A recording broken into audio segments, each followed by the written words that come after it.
Okay, picture this. You're watching a race, a car is screaming down the final straight, just meters from the finish line. And then, bang, a violent metallic bang, and it just coasts to a dead stop. Or maybe it's a huge semi-truck hauling tons of cargo up a steep hill, and it just gives up. The engine goes silent. All that power is just gone.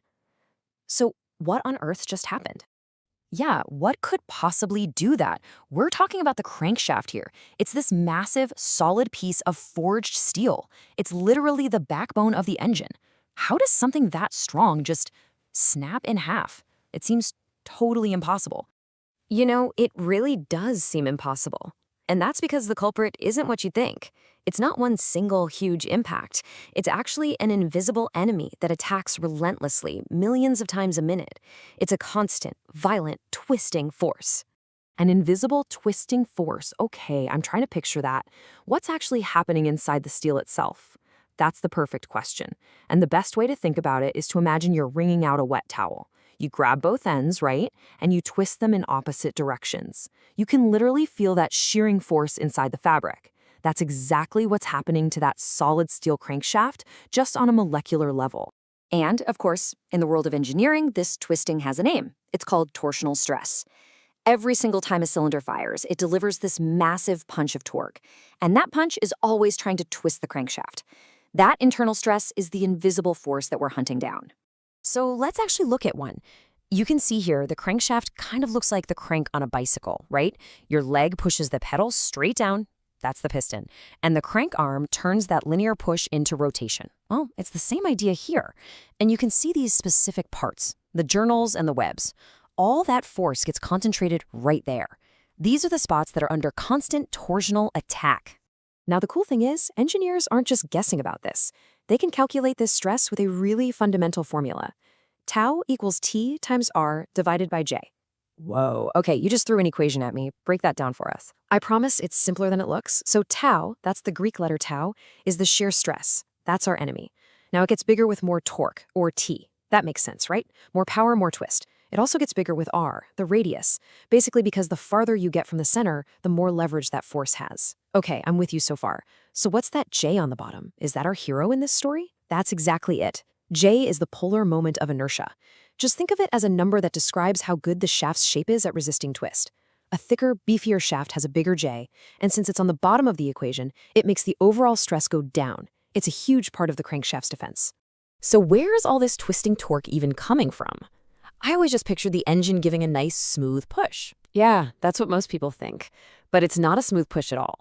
It's a series of controlled but incredibly violent explosions. And engineers use a really cool math tool called Fourier analysis to break down this messy, spiky signal. It shows them that the twisting isn't happening at just one frequency. It's a whole mix of vibrations happening at different multiples of the engine speed, like half speed, full speed, 1.5 times speed, and so on. It's this chaotic jumble of pulses that creates the really dangerous twist. And all this twisting and untwisting, back and forth, creates something even more dangerous than the twist itself: vibration. And it's a vibration that, under just the right, or I guess wrong conditions, can spiral completely out of control. Okay, what do you mean by that? Everything vibrates, doesn't it? What makes this vibration so dangerous? You said under the right conditions. I did. So every single object in the universe, whether it's a bridge, a wine glass, or a steel crankshaft, has what's called a natural frequency. It's the frequency it wants to vibrate at if you tap it. The easiest way to think of it is a guitar string. When you tighten the string, the pitch goes up, right? That means you've increased its natural frequency. A crankshaft is basically just a very, very stiff string with a very low-pitched natural frequency. And here's where it all goes wrong. Remember those different firing vibrations we talked about? Well, when one of those vibrations, one of those harmonics, perfectly matches the crankshaft's own natural frequency, you get a phenomenon called resonance. The small, individual vibrations start adding up, perfectly in sync, getting bigger and bigger and bigger with every rotation. Resonance is that invisible enemy's ultimate weapon. And if you want to know just how powerful this can be, this is the exact same physics that famously tore the Tacoma Narrows Bridge apart back in 1940. A steady wind just happened to match the bridge's natural frequency, and the vibrations just grew and grew until the entire structure literally ripped itself to pieces. Wow, No way. So that same force that can take down a massive steel bridge is happening inside an engine? That's kind of terrifying. I am never going to think about that the same way again. Exactly. And those specific engine speeds, the RPMs where this resonance happens, are called critical speeds. Hitting a critical speed sets off a catastrophic chain reaction. The vibration amplifies, the torsional stress skyrockets, way past what the steel can handle, and a tiny microscopic crack forms. With every single rotation, that crack gets a little bigger until, bang, the crankshaft snaps. And when it does, it often takes the whole engine block with it. That is just terrifying. It almost sounds completely random. So how in the world do engineers stop this from happening in millions of cars? How do they avoid massive, costly recalls or, catastrophic failures on the highway? How do you even hunt for an invisible force like that?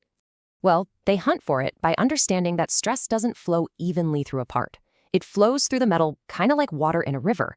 And just like water, it gets really turbulent and chaotic when it goes around a sharp corner. As you can see here, things like the fillet radii, those are the little curves where different sections meet, and the holes drilled for oil, they act like magnifying glasses for stress.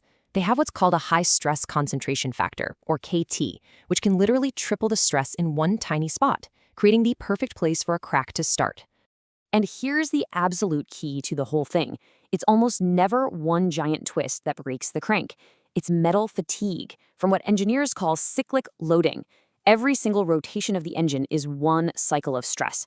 Engineers can actually plot this on a chart called an SN curve, which is stress versus the number of cycles it takes to fail. And it shows that even a small amount of stress, if you repeat it millions and millions of times, will eventually cause a break. It is literally death by a million tiny paper cuts. But, this isn't a horror story, it's an engineering story. So now we get to the heroic part. How engineers actually fight back. They have developed this entire arsenal of clever weapons to disarm this invisible enemy long before it can ever strike. The number one weapon in that arsenal is the torsional damper. Its one and only job is to absorb and cancel out those dangerous resonant vibrations. Sometimes it's a simple rubber ring sandwiched between two pieces of metal. Other times it's a more complex design with viscous fluid inside. But the idea is the same. The best analogy is your car's suspension. It soaks up all the bumps in the road so you get a smooth ride. This little device does the exact same thing for the crankshaft's twisting. But the damper isn't working alone. Engineers attack the problem from every angle. They use smarter geometry, like making those fillet radii, those little curves, as large and smooth as possible to let the stress flow nicely. They choose way better materials, like high-strength forged 4040 steel, which has a much, much higher fatigue life than cheaper cast iron. And then they use these amazing surface treatments to make that steel even tougher. Okay, now here's one of the coolest processes. It's called shot peening. It sounds totally crazy, but to fight stress, engineers actually add more stress. They literally blast the surface of the crankshaft with millions of tiny metal beads. Each little bead acts like a micro hammer, and it creates this layer of compressive stress right on the surface.